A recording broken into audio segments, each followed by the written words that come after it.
Hey guys, it's Fletch with the Big Sky Tactical Channel. Excuse me, continuing our series on reloading.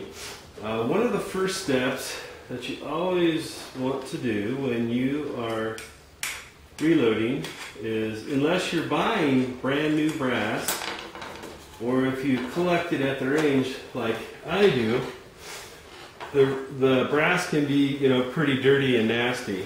And so what I wanted to show you guys today was, alright, so here, this is a 40 Smith & Wesson brass that I was telling you guys that I had picked up today. There's somewhere between 600 and 700 of them in here right now. But yeah, as you can see, those are pretty tarnished. They don't look very good. And when you, and by the way, this is called a tumbler. And inside the tumbler, you put media. And there's the media. It is, in this one, and there's all kinds, but the kind that I happen to be using today is a chemical treated walnut shell. And this is what I use. It's called Turbo Tumbler Media by Lyman. And it does a good job. It's pretty aggressive, so for someone like myself, that picks up brass, a lot of the brass that I come across is pretty nasty and pretty tarnished, so that stuff works really well for me. Of course, things like that are like, do you prefer Chevy, Dodge, or Ford? They all make pretty good stuff depending on what particular product, but same thing here. That's the particular kind of media that I like to use. And as far as the tumbler goes, this is an older tumbler. It has the Midway brand name on it, but pretty sure it wasn't actually made by Midway, but just a media tumbler. And it's a model, 1292 is what it says. When you go to tumble your brass, there's a couple of things that you're going to need to make a decision on before you start. As you can see on these ones, I am leaving the primers in, and there's a couple of reasons for that. The first reason is that if you leave the primers in, you don't have to worry about the little hole that's in between the end of the primer cap and where it enters the main shell chamber. This particular media, as well as others that I've used, what will happen, if you take the primers out first, you'll get pieces of media lodged in that little hole. And it can be a real pain in the butt to get out sometimes. And so I prefer, if I can, to leave them in there. If you decide to take them out and then tumble them, the advantage to that is the little pocket that's in there underneath where the primer would be. It's called the primer pocket. That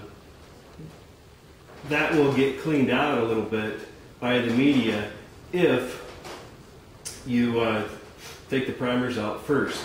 It'll clean it out a little bit. But with handgun ammunition, not a lot of people, care, quote unquote, so to speak, about getting it out. If you do care about getting the primer pockets cleaned and you leave the primers in while you're doing it, one thing that you can do is put or use one of these primer pocket cleaners. They only cost $2 or $3. This one happens to be a Lee brand. Excuse me, and it works good to clean out the primer pockets if they get dirty. If you're talking about match grade ammo or hunting ammo, things like that, then yeah, you're going to want that primer pocket real nice and clean, because you want a real consistent shooting finished product every time. Whereas here I'm just making bulk ammo or target practice ammo, really not that big a deal. So I like to leave the casings in there so that I don't get pieces of media caught in there, and you have to use something to poke it out on each and every single one, so it becomes a pretty cumbersome process. Now there is also another product out there where you can just dump that whole bowl into, and it's got a crank on it, and you turn it and it will separate all the media away from the cases. But that is, I'd like to get one someday, I just can't afford it right now. But typically that's not something that's going to get all of those little pieces out of that little, hole that goes between the primer pocket and the main shell chamber where the gunpowder is. And so I tend to prefer, I like to leave the primer caps in there so that I don't have to worry about that. I tumble them first, and then I'll put them in and use the sizing and decapping die to punch them out. And if there was anything that was caught in there in that little hole, when you decap and use the straightening die, it'll punch it out, so it'll help clean it out then too. But anyways, guys, that is the first step generally, and it is cleaning up the brass. And especially if it's this old nasty stuff that's had been out at the range laying around, or in someone's wherever it is all tarnished and whatnot. The cleaner the brass is, typically the better that it feeds, so you don't have to worry about things like that. When brass is really clean, it's got kind of almost feels like a clean waxy feel to it, whereas when it's nasty and tarnished like that, you can not only can you see the difference, but you can feel the difference.